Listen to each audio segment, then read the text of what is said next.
I made a little note here of some of the leading lights of the Democratic Unionist Party, right? Ian Paisley Jr., who said, "I am repulsed by gay and lesbianism. It's wrong. These people harm themselves and harm society." Sammy Wilson from East Antrim said that environmental campaigns were green guff and hysterical pseudo-religion.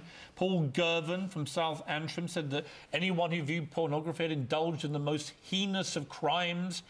Emma Little Pengilly is the daughter of a convicted loyalist terrorist. David Simpson, these are all the DUP. Does it make you feel uncomfortable as you listen? Well, David Simpson said in the Garden of Eden it was Adam and Eve, it wasn't Adam and Steve.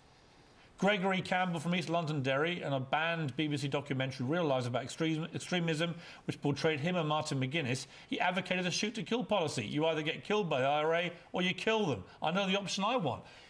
These are now your friends who are propping up your government. You've got to be uncomfortable, surely. Well, the first thing to say is, you know, we don't adopt their views, we don't adopt their policies. But you're relying on these people with this mindset to run this country. You know, we've just been returned to government with a minority government, in effect. It's our duty to make it work. It's our duty to deliver for the British people. We've got all sorts of things, as you mentioned at the beginning, my task of delivering Brexit, all sorts of things to deliver, and we have to do it whatever way we can. That's the outcome that we have to deal with. Now, you know, nobody, I would have preferred to have a much bigger majority, but we haven't. Can you reassure people who are watching this, women concerned about women's rights like abortion, gay people who hear some of these views can you reassure people who are in these groups who are worried about the DUP that there will be no leader in Scotland. There will be no deals done in relation to abortion, to gay rights,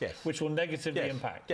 You can guarantee clearly. You know, we're the Conservative Party. You know, we're the party. I mean, under David Cameron introduced gay marriage, for example. A whole series of things we did. Turing's law. You know, the repeal of the effect of the convictions against people for homosexual acts, which were, you know, really silly, but were a different era. Those things will stay on the statute book. You know, what we have done, we will keep. So the issue here is about delivering the substantive agenda that we were elected on, and that includes Brexit, it includes a whole series of other things, you know, we won't be. It won't be as easy. So what will you give the DUP it won't be as easy as it would have been before, but we will do it. Okay, what do you give the DUP if you are going to make this agreement with them? You have to understand. I mean, those are not areas of overlap. But for example, on Brexit, you know, they are strong supporters of Brexit, so that they don't have to give them anything to get them to vote the way they voted before. For instance, the border between Northern Ireland and the Republic of Ireland, they don't want there to be a hard border. Some people... Nobody does. Except that some people are concerned about immigration through that border. What are you going to say to DUP it's actually quite a good example, actually, because all parties in Northern Ireland do not want a hard border. Ideally, they want an invisible border. It's a very transparent border. They don't want to see an end to the common travel area. So we're not going to have an end to the common travel area. They want us to be able to move goods and services backwards and forwards across the border.